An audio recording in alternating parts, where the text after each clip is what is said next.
Hérna er þetta, margir urðu brekkuna bráð stendur hérna og ég var í, svo segi, ég var í gæslu, ég hef oft verið þar áður og það er margt þessa þjóðatíð að ræða. Veðrið var náttúrulega viðbjöður, það var ekki að hjálpa, það voru stormur og það var það var ógeðslega mikið rigning og ég hef bara aldrei séð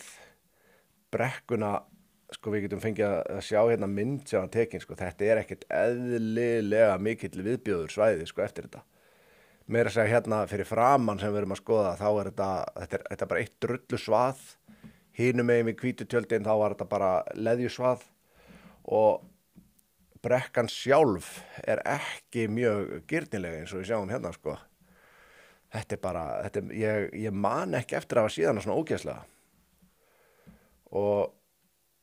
það sem við sjáum ekki fyrir bílnum, þar er aðeins brattara, þar stóði ég svolítið og var að grípa fólk því að þau hafa verið, sumir voru að renna sér þarna niður og aðri voru ekki að renna sér viljandi en komu samt þarna niður á flegiferð og gátu bara ekkert gert til að stoppa sig en hér má til dæmis meðal annars sjá að fólk að detta niður og hvernig brekkan lítur út. En flestir skemmtu sig vel, en þó ekki allir og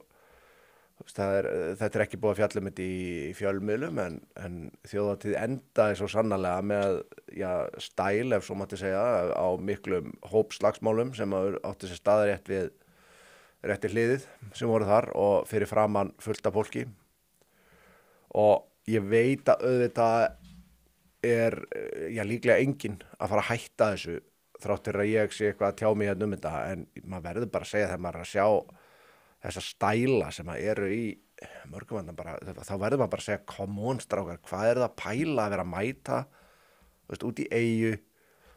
og þetta snýst bara um það að hjá sumum að vera að slást alla helgina eða reyna að fá aðra til að slást við sig. Það er engum sem að finnst þetta að vera cool eða flott eða dáist að ykkur fyrir vikið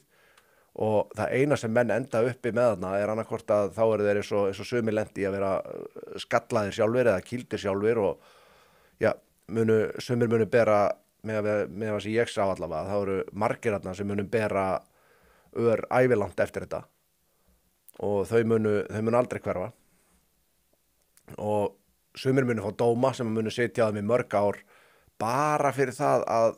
geta ekki látið eins og maður verandi mættur á svona skemmtun. Ég skil ekki hvað það er við þetta sem að þetta virðist líka vera svona sér íslenskt fyrirbæri á svona útihátíðum. Ég hef farið á svo mikið af töluvert fjölmennari skemmtunum erlendis og þessi slagsmála hefð virðist bara hvergi annar staðar loða við. En þarna þurfa alltaf einhverjir að standa í því að vera að ráðast á aðra og svo er bara ráðast á þá í staðinn og menn eru slegnir, menn eru afmyndaðir, sumir nota á vopn, það var einn þarna skallaður í misgripum að því hann var í eins jakka eins og einhverjir sem menn voru á eftir og sparkandi í hausinn og liggjandi mönnum, þetta bara því að einhver var með kjaft við vinans og það var ástæðan sem var gefin í einu tilfelli og er þetta í alvöru þess virði að sparka í hausinn á einhverju liggjandi, þú getur drepið mannin að